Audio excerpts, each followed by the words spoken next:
प्रिय सब्सक्राइबर बंधुओं, राम राम। भीखाराम डेंडान चैनल पे आपका स्वागत, हार्दिक अभिनंदन है। वीडियो पर चलने से पहले मैं आपसे एक रिक्वेस्ट करना चाहता हूं कि अभी तक आपने मेरे चैनल को सब्सक्राइब नहीं किया है तो सब्सक्राइब करें और बेल आइकन को ज़रूर दबाएं, जिससे आने वाली प्रत्येक वीडियो के नोटिफिकेशन आपके पास में सबसे पहले पहुंचें।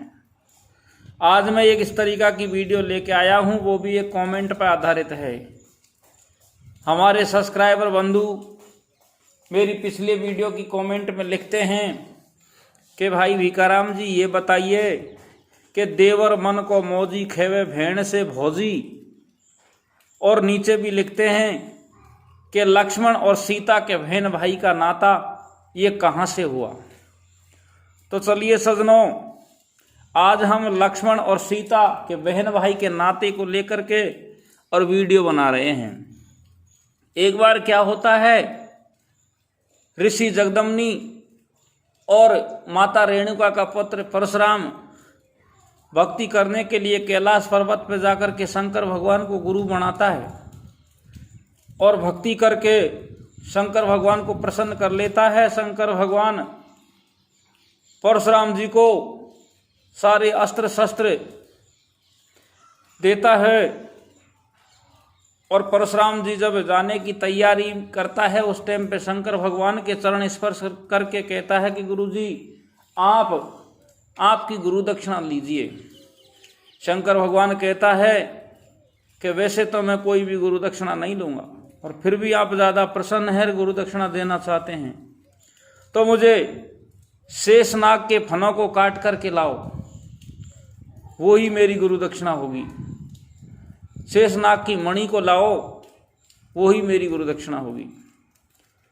तो शंकर भगवान से भार्गव परशुराम जी हाँ कर लेते हैं कि गुरु जी मैं अवश्य आपके चरणों में ला करके शेषनाग के फनों को रखूंगा। इधर को पृथ्वी माता मन में विचार करती है कि शंकर भगवान ने कह दिया और परशुराम ने हाँ कर ली, तो शेषनाग के अगर फण काटे जाएंगे तो मैं रसातल को चली जाऊंगी, सृष्टि प्रलय हो जाएगी, क्या करना चाहिए। तो ये धरती माता बूढ़ी माँ का भेष बना के शेषनाग को पुत्र बना के अपनी गोदी में लेकर के उस रास्ते में बैठ जाती है जिस रास्ते से परशुराम जी आ रहे थे। परशुराम को देख करके रोने लग जाती है। परशुराम बूढ़ी माँ से कहता है कि माँ आपका रोने का कारण क्या है। तो बूढ़ी माँ कहती है कि बेटा क्या बताऊं, मैं वृद्ध हो चुकी हूँ और ये मेरा छोटा सा बच्चा अभी नन्हा है, इसका लालन पालन कौन करेगा, मेरा तो आखिरी समय आने वाला है। इतनी बात को सुन करके परशुराम जी कहते हैं कि माँ इसकी चिंता मत करो, इसका लालन पालन मैं कर दूंगा। बूढ़ी माँ कहती है कि इस बच्चे को मैं आपको नहीं दे सकती, क्योंकि आप तो बहुत क्रोधी स्वभाव के हैं। अगर मेरे बच्चे ने किसी प्रकार की कोई गलती कर दी तो उसको आप प्राण दंड दे सकते हो। परशुराम जी कहता है कि माँ चिंता करने की कोई बात नहीं है, मैं आज आपको वचन देता हूँ कि आपका बच्चा प्रतिदिन किसी भी तरीका की गलती करेगा तो मैं इसको कोई भी दंड नहीं दूंगा। इतनी बात को कह करके परशुराम जी वो बच्चे को लेकर के अपने कुटी पे पहुंच जाते हैं। इधर को सजनों, कुछ दिनों के बाद में नारद जी आते हैं और नारद जी आकर के परशुराम जी से कहते हैं कि परशुराम जी आप शंकर भगवान से प्रतिज्ञा करके आए हैं कि शेषनाग के फनों को काट करके और गुरु को गुरु दक्षिणा में देंगे, लेकिन मैं आपको एक बात बताता हूँ कि शेषनाग से युद्ध करना एक मामूली खेल नहीं है। शेषनाग से विजय वही प्राप्त कर सकता है जो 100 क्षत्रिय राजाओं के धनुष बाण लेकर के साथ में जाएगा, तो शेषनाग से विजय प्राप्त हो सकती है। उसी दिन से नारद के वचन मान करके परशुराम जी क्षत्रियों को मारता, युद्ध करता, परास्त करता और धनुष बाण छीन के ला करके अपनी कुटिया में रखता। इधर को शेषनाग बालक रूप में मन में विचार करते हैं कि ये धनुष बाण तो मेरे मारने के लिए ही इकट्ठे किए जा रहे हैं। तो वो छोटा सा बच्चा घूमता घूमता डोलता डोलता जो भी धनुष बाण परशुराम जी लाता उसको तोड़ देता। परशुराम जी टूटे हुए धनुषों को देखता क्रोध तो बहुत आता, लेकिन बूढ़ी माँ को वचनबद्ध था, इसलिए उस बच्चे से कुछ नहीं कहता। तो इस तरीका से सजनों जितने भी धनुष बाण परशुराम जी राजाओं को मार मार करके हरा हरा करके युद्ध से जीत जीत करके लाता था, वो सब धनुष बाण बालक रूप में शेष जी उनको तोड़ देते हैं। अब प्रसंग सजनों आप अच्छी तरह से समझ गए होंगे कि शेषनाग जी की माता पृथ्वी बन गई, तो शेषनाग पृथ्वी का पुत्र भी हो गया। अब शेषनाग जी अवतार लेते हैं लक्ष्मण का, और लक्ष्मण का अवतार लेकर के राजा दशरथ के यहाँ उत्पन्न होते हैं। इधर को विष्णु भगवान का अवतार भगवान श्री राम लेते हैं, राजा दशरथ के यहाँ पैदा हो जाते हैं। तो आप जान गए कि लक्ष्मण की और शेषनाग की माता पृथ्वी हो गई। अब प्रसंग चलते हैं आगे, और इस विषय का प्रसंग पे आप शंका मत करना कि ये प्रसंग कहाँ से लिया है परशुराम और शंकर भगवान का। इसका प्रमाण आपको रामचरितमानस में आगे मिल जाएगा। तो सजनों अब दूसरे प्रसंग पे चलते हैं कि सीता माता पृथ्वी की बेटी है, इसको सारा संसार जानता है। कैसे कि लंकापति रावण अत्याचारी था, ऋषियों को मारता, परेशान करता, काटता, अत्याचार करता करता एक दिन उसके मन में ख्वाब आते हैं कि मैं ये ऋषियों को तड़पा तड़पा के मारूं, जिससे मुझे बहुत अच्छा लगेगा।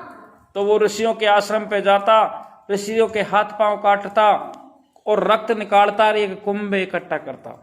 इधर को एक आश्रम पे कई ऋषियों को जब वो हाथ पांव काट के और कुंभ में रक्त इकट्ठा करता है, तो एक ऋषि श्राप दे देता है कि जा लंकापति रावण, आज तू हमारा रक्त निकाल रहा है, यही रक्त आगे चल करके तेरा विनाश का कारण बनेगा। तो लंकापति रावण अभिमान में चकनाचूर उस बात पे ध्यान नहीं देता है और अपनी लंका में जाकर वो रक्त कुंभ को रख देता है। इधर को कछु दिनों के बाद में लंका पे अकाल ही समस्या आने लगती हैं। तो लंकापति रावण से उसके ज्ञानी जन, उसके मंत्री, उसकी माँ, कई लोग सलाह देते हैं कि ये रक्त कुंभ को कहीं कहीं और दूर रख के आओ। तो लंकापति रावण मन में विचार करता है कि कहाँ रखूं। उसको एकदम से याद दृष्टि आती है, क्योंकि राजा जनक से वो काफ़ी घृणा करता था, क्योंकि राजा जनक की जो मिथिलापुरी थी, जनकपुरी थी, वो लंका से भी कई गुना सुंदर थी। और राजा जनक के और लंकापति रावण के एक दूसरा कारण भी था, जो पुराना बैर था। वो बैर के मामले में आप कोई दूसरे वीडियो में बात करेंगे। तो लंकापति रावण वो ऋषियों का श्रापित रक्त कुंभ को राजा जनक के यहाँ जाकर के गाड़ देता है। जैसे ही वो गाड़ के आता है और इंद्र देवता नाराज हो जाता है और जनकपुरी में बरसात बंद कर देता है। 2-3-4 साल बीत जाते हैं, सारी जनता परेशान हो जाती है।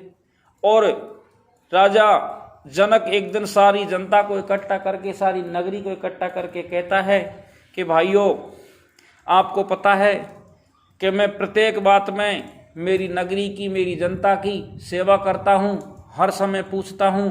तो अब हमारे ऊपर परमात्मा की कृपा नहीं हो रही है, न जाने किस तरीक़ा से कुपित है। आप कहीं भी जा सकते हैं और कहीं भी रह सकते हैं, इसमें आपके ऊपर कोई दाव दबाव नहीं है। तो सजनों, जनकपुरी की जनता राजा से कहती है कि महाराज, जब आप ही नहीं जाएंगे तो हम भी कहीं नहीं जाएंगे। इधर को जनक महाराज बड़े बड़े ऋषि को बुलाता है और उनसे बरसात न होने का कारण पूछता है। तो ऋषि इसका सॉल्यूशन करते हैं कि महाराज, आप खुद सोने का हल लेकर के और जाकर के पृथ्वी माता को जोते तो बरसात हो सकती है।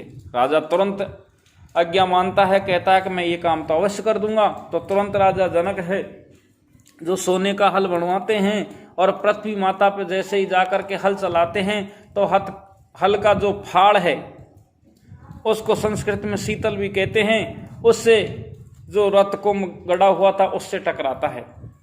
तो राजा जनक आज्ञा देते हैं मंत्रियों को, मंत्री खोदते हैं और उसमें से एक कुंभ निकलता है। तो कुंभ को खोल के देखते हैं सजनों, तो पृथ्वी माता ने उसका पालन कर दिया और वो एक बच्चे के रूप में, एक बच्ची के रूप में उसको मिल जाती है। तो सारे ऋषि महर्षि बड़े प्रसन्न होते हैं, राजा को दे देते हैं कि आप नापुत्री हैं, इसका पालन पोषण करो और आज से ही इसके पिता तुम हैं। तो सजनों उसी टाइम पे बरसात हो जाती है। आप ये बात को अच्छी तरह से जान गए कि अब सीता माता है जो धरती की बेटी बन गई। और कछु दिना के बाद में राजा जनक है जो अपनी बेटी का स्वयंवर रचता है। इधर को भगवान श्री राम लक्ष्मण विश्वामित्र के साथ जनकपुर में प्रवेश करवाते हैं। राजा महाराजा भी आते हैं, धनुष को उठाते हैं। धनुष किसी से नहीं टूटता, लेकिन मैंने एक बात सारे संसार के मुख से सुनी थी कि लंकापति रावण ने भी धनुष उठाया और उसकी एक अंगुली नीचे आ गई थी। लेकिन रामचरितमानस में तो लंकापति रावण और बाणासुर ने धनुष को छुआ तक भी नहीं, दूर से प्रणाम करके ही चले गए। ये प्रमाण रामचरितमानस का स्पष्ट मिलता है। अब सज्जनों देखिए, जब धनुष भंग हो जाता है तब महेंद्रगिरी पर्वत पे धनुष की टंकार को परशुराम जी सुन लेते हैं, क्योंकि वो धनुष परशुराम ने ही राजा जनक को दिया था। वो धनुष का नाम पिनाक है जो शंकर भगवान ने स्वयं बनाया था। अब सज्जनों वो धनुष को टूटा देख करके परशुराम जी नाराज हो जाते हैं और जनकपुर में आ जाते हैं। जनकपुर में आकर के राजा से किस तरीका से कहते हैं सज्जनों, अत्यंत क्रोध में भरकर वे कठोर वचन बोलते हैं, रे मूर्ख जनक, बता धनुष किसने तोड़ा? इसे शीघ्र दिखा, नहीं तो मूढ़ आज मैं जहां तक मेरा राज्य है वहां तक की पृथ्वी को उलट पलट कर दूंगा। इतनी बात को सुन करके और भगवान श्री राम कहते हैं कि नाथ संबधन भंज निहारा, होयं किए एक दास तुम्हारा। कि हे नाथ, शिव जी के धनुष को तोड़ने वाला आपका कोई दास ही होगा। क्या आज्ञा है, मुझे क्यों नहीं कहते? ये सुनकर क्रोधी मुनि रिसा कर बोले कि सेवक तो वह होता है जो सेवक का काम करे, शत्रु का काम करके तो लड़ाई ही करनी चाहिए। हे राम सुनो, जिसने शिव जी के धनुष को तोड़ा है वो शस्त्र बहु के समान मेरा शत्रु है। इतनी बात को सुनकर के बीच में ही लक्ष्मण बोल उठते हैं और लक्ष्मण जी क्या कहते हैं कि बहु धन तोरी लड़काई, कबहु ने असरस की निगुसाई। यही धन पर ममो ताके हेतु, सुन रिसाज कह भृगुकुल केतु। के हे गुसाई, लड़कपन में हमने बहुत सी धनुया तोड़ डाली, किंतु आपने ऐसा क्रोध कभी नहीं किया। इसी धनुष पर इतनी ममता किस कारण से है? ये सुनकर भृगुवंशी परशुराम जी कुपित होकर के कहने लगे कि मैं बालक जानकर नहीं मारता। अरे मूर्ख, क्या तू मुझे निरामुनि ही जानता है? मैं बाल ब्रह्मचारी हूँ, अत्यंत क्रोधी हूँ और क्षत्रिय कुल का शत्रु तो विश्व में विख्यात हूँ। परशुराम जी कहते हैं कि हे विश्वामित्र सुनो, ये बालक बड़ा कुबुद्धि और कुटिल है। काल के बस होकर ये अपने कुल का घातक बन रहा है। ये सूर्यवंशी पूर्ण चंद्रमा कलंक है। ये बिल्कुल उदंड मूर्ख और निडर है। अभी क्षण भर में काल का ग्रास हो जाएगा। मैं पुकार कर कह देता हूं कि फिर मुझे दोष नहीं देना। यदि तुम इसे बचाना चाहते हो तो हमारे प्रताप, बल और क्रोध को बतलाकर इससे कहो। फिर लक्ष्मण जी कहते हैं कि हे मुनि, आपके शील को कौन नहीं जानता? वह संसार भर में प्रसिद्ध है। आप माता पिता से तो अच्छी तरह ऋण हो गए हैं। अब गुरु का ऋण रह गया, जिसका जी में बड़ा सोच लगता है। वे मानो हमारे मत्थे काटा था। बहुत दिन बीत गए, इसमें ब्याज भी बहुत बढ़ गया होगा। अब किसी हिसाब करने वाले को बुला लाइए, मैं तुरंत है थैली भरकर खोल खोल करके दूंगा। इस तरीका से सज्जनों ये बात अब स्पष्ट हो गई कि लक्ष्मण ने भी परशुराम जी से कहा कि आप माता पिता के कर्ज से तो ऋण हो गए। मतलब माता पिता तुम्हारे सहस्त्रबाहु अर्जुन ने मारे, तो इसका बदला लेने के चक्कर में पृथ्वी 21 बार राजाओं से हीन कर दी और ब्राह्मणों को दान दे दी। तो वो कर्जा तो तुम्हारा पूरा हो गया, लेकिन गुरु का कर्जा अभी तक बाकी है। वो ऐसा लगता है कि मानो हमारे ही मत्थे चढ़ा हुआ हो, और बहुत दिन हो गए, बहुत ब्याज बढ़ गया होगा। कोई हिसाब करने वाले को बुला लीजिए, जो मैं थैली खोल खोल के दे देता हूँ। तो सज्जनों ये बात भी आपके समझ में आ गई होगी पिछली वीडियो की कि वास्तव में वो प्रसंग सत्य है। तो भाई सब्सक्राइबर बंधुओं, मैं आपसे निवेदन करना चाहता हूं कि रामचरितमानस में ये भी लिखा है कि लंकापति रावण और बाणेश्वर ने तो वो धनुष के हाथ तक नहीं लगाया, छुआ तक नहीं, दूर से ही प्रणाम करके चले गए।